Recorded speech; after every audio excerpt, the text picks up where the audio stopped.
암 환자와 가족이 참고할 만한 병원 평가 지표가 나왔습니다. 건강보험심사평가원이 위암, 대장암, 간암의 수술 실적이 있는 전국 300개 병원의 수술 사망률을 분석해 1등급과 2등급으로 나눠 발표했습니다. 세 가지 암 수술 모두 1등급을 받은 병원은 51곳이었고 이 가운데 절반이 넘는 32곳이 수도권에 위치해 쏠림 현상이 심했습니다. 특히 간암의 경우 광주와 경북, 전남, 충북, 제주에서는 1등급 병원이 한 군데도 없었습니다.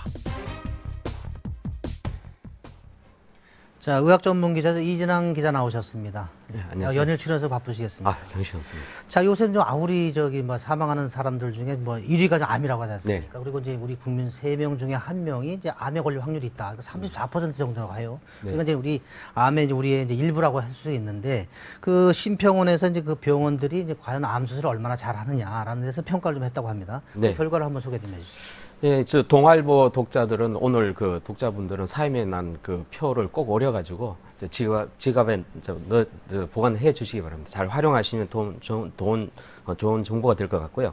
그 심평원이 처음으로 했습니다. 그 지금까지 수술 건수를 우리 순위로 이렇게 매겨서 하는 것을 한 게 아니라 기존의 사망률을 포함시킨 것이죠. 네. 굉장히 의미 있는 분석한 결과인데요. 그 위암하고 대장암, 간암, 요는 우리 5대 암에 포함되는 아주 잘 그리는 암입니다. 그 중에 국내 302개의 병원의 진료 기록을 분석한 것이죠. 그 분석한 결과를 보면, 세계암 수술에서 모두 1등급 받은 병원은 51곳이었고, 그 중에서 2개암 수술에서 1등급 받은 병원은 38곳이고요. 위암 수술로는 93곳, 대장암 수술로는 122곳, 간암 수술로는 56곳이 1등급을 받았습니다. 예, 지금 1등급, 2등급은 얘기를 하셨는데 등급을 구분하는 기준, 이거 어떤 건지 좀 설명 좀 해주시죠. 예, 그 세계암 수술 환자가 수술 뒤에 입원 또는 30일 내에 그 숨진 사망률을 분석한 것입니다. 그래서 그 실제 사망한 환자가 있을 거고요. 그다음에 그 병원에서 예측되는 사망자가 있을 겁니다. 그래서 실제 사망률보다 예측 사망률이 적다면 1등급이 되는 것이고요. 실제 사망률이 훨씬 많다면 2등급이 되는 것입니다. 아까 오려둬야 된다 말씀을 하셨는데 아마 사람들이 대부분 비슷하게 독자분들이 이걸 보고 내 주변에 있는 병원은 어느 몇 등급이다 이게 제일 관심이 있었을 것 같은데 네, 맞습니다. 좀 의외였던 게 큰 병원 중에서 연세 세브란스 병원이죠. 네. 2등급이 나왔어요. 하나에서. 네, 그래서 그래서 좀 놀랍기도 했는데 그거는 어떻게 봐야 되는 건가요? 저도 이번 결과를 보고 굉장히 깜짝 놀랐습니다. 네. 그 서울의 이른바 빅5 병원은 반드시 포함될 거라고 생각했습니다. 그래서 실제로 그 성모병원, 삼성서울병원, 서울대병원, 서울아산병원의 경우는 세 개암 모두 1등급을 받았죠. 근데 그 세브란스 병원 위암만 2등급을 받았습니다. 그래서 그 세브란스 병원처럼 굉장히 억울하다는 입장을 또 표명을 했습니다. 왜 억울하죠? 그 세브란스 병원 위암의 경우는 연간 1,300여 건의 수술을 합니다. 그래서 평균 그 사망자 수는 5명에서 4명, 요 사이 왔다 갔다 하고 있는데요. 근데 요번에 2010년도 결과는 무려 12명의 사망자가 나왔다고 합니다.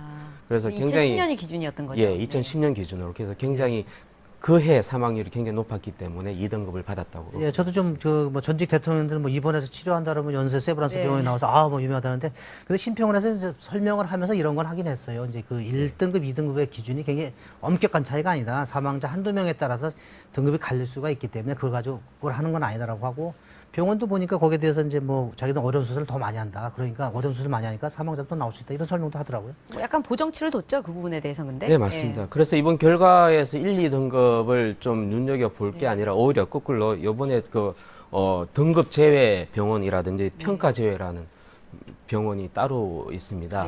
그래서 그쪽을 좀 눈여겨보셨으면 좋겠다는 생각인데요. 그 1, 2등급 병원은 사실 아까 말씀한 대로 큰 차이는 없지만, 그 등급제라고 해서 그 심평원에서는 연간 수술 건수가 10건 미만인 병원은 아예 등급을 부여하기 어렵다. 그래서 등급제로 넣어놨습니다. 그리고 평가제라는 것도 있는데요. 환자의 의무 기록을 갖다가 암에 대해서 자세히 기록하지 않았습니다. 그래서 아무래도 그 암에 대해 이제 환자에 대해서 제대로 관리를 안 한다라고 이제 평가를 해서 평가 제외를 붙인 거죠. 예. 환자 입장에서 보면 그 수술 건수가 적고 이제 그렇게 진료 기록도 이제 부실하게 관리한다 그러면 그 병원 찾아가서 내 중요한 암 수술 받겠다는 좀 망설여지게 되겠죠. 맞습니다. 예. 근데 좀 그 1등급을 받은 병원도 좀 분석을 해보니까 대부분 서울, 경기, 수도권에 좀 분포가 되어 있어요. 그래서 지금 지방에 우리 주변에서도 보면 이제 병 걸리면 서울 큰 병원에 와서 좀 치료받으려고 막 서울로 많이 몰려오지 않습니까? 네, 맞습니다. 그래서 이 지방하고의 좀 공동화 현상, 그 불균형 이런 얘기도 많이 지적될 것 같아요. 이번 결과는 어찌 보면 당연한 결과입니다. 원체 그 서울하고 경기도 지역에 원래 우리가 많이 몰려 있었던 것이고요. 그래서 많은 그 지방 환자들이 서울하고 경기도 쪽으로 많이 갔었습니다. 근데 심평원 입장에서는 그래도 그나마 경상도라든지 부산, 충청권, 전라도 골고루 네. 있다라고 이렇게 오히려 얘기하고 그쪽으로 있습니다. 포인트를 맞춘 기사도 있더라고요. 오늘 예. 대부분 신문하고 뭐 다른 데서는 다 절반이 수도권에 있다라는 쪽에 맞췄는데 네네. 어느 한 신문은 그거를 거꾸로 네. 지방에도 오히려 서울 외에도 50%는 바뀌니까 네네. 이렇게 몰릴 필요가 없다라는 쪽의 이야기를 한 데도 있긴 있어요. 예, 맞습니다. 그 1등급을 받은 지방 네. 병원인 경우는 안심하고 찾아가셔도 굳이 이제 서울 쪽으로 몰리지 않아도 될 것 같다는 생각이 들고요. 다만 이제 걱정이 이제 광주, 경북이라든지 전라남도, 충북, 제주 같은 경우는 간암 수술 사망률 1등급 병원이 한 곳도 없어서 예, 그건 좀 감안을 해 주시기 바랍니다. 네. 예, 아무튼 뭐 이게 좀 간단한 것도 막 서울로 다 이제 올라오시니까 이제 그 이 서울에 있는 병원들은 좀 붐비고 또 비용도 비싸지고 이런 또 지방에는 또 병원들이 좀 영업에 어려움을 겪는 그런 현상이 좀 빚어지는 것 같습니다. 뭐 다른 얘기긴 하지만 포괄수과제 가지고도 의협하고 또 저기 또 논란이 좀 되고 있습니다. 정부하고. 예, 맞습니다. 포괄수과제 좀 내용이 좀 어려운데 어떤 건지 좀 한번 설명을 좀 해주시고 좀 이야기를 그 나누겠습니다. 포괄수까지 쉽게 말해서 그 치료받기 전에 미리 한꺼번에 돈을 내는 것입니다. 그 진료 횟수나 진료량에는 상관없이 사전에 정해진 진료비를 네. 건강보험공단이나 의료기관에 지급을 하게 되는 것이죠. 그 기존에는 우리가 그 검사비, 수술비, 처치비, 입원비 등 다 따로따로 냈습니다. 그걸 행위별 수가제라고 하는데요. 특히 이제 그러다 보니까 행위별 수가제를 하게 되면 문제는 과잉 진료에 대한 문제도 있을 수 있고요. 정부 입장에서는 건강보험 재정이 계속 부담을 준다라고 네. 이렇게 보고 있습니다. 사실 이게 굉장히 오래된 논란이지 않습니까? 그래서 과잉 진료 문제가 늘 나와서 환자 입장에서는 아 이거 안 해도 되는 거를 하는 거 아니야, 바가지 아니야 이렇게 생각을 했는데 이게 만약에 채택될 때는 역으로 또 이런 고민도 하는 거예요. 정해진 액수가 있으니까 사실은 더 좋은, 더 자세한 검사를 받아보고 싶은데 액수는 딱 정해져 있으면 이걸 안 해주는 거 아니냐 병원이 그런 고민을 또 할 수도 있거든요. 그런 부분은 어떻게 되는 건가요? 그게 의협에서 지금 네. 굉장히 반발하는 논리입니다. 사실 그 의료 질 서비스가 가장 많이 떨어진다라는 것이죠. 의료 기기 재료도 값싼 것을 사용하게 되고 최소로 줄이다 보니까 치료에 대한 여러 가지 옵션 이런 것들이 굉장히 제한된다. 그게 가장 큰 문제로 하고 있지만 정부 입장에서는 그렇지 않다. 이번에 그 맹장이라든지 백내장, 치질, 탈장 등 굉장히 그 유명한 우리 흔히 하는 그런 수술을 갖다가 포괄수가제로 매겼기 때문에 그 기본적으로 이 치료법들은 그 입증이 돼 있다. 그 틀이 딱 잡혀있기 때문에 그런 문제는 없다라고 이렇게 주장하고 있습니다. 그럼 이 제도는 이제 언제부터 좀 시행이 되는 겁니까? 이게?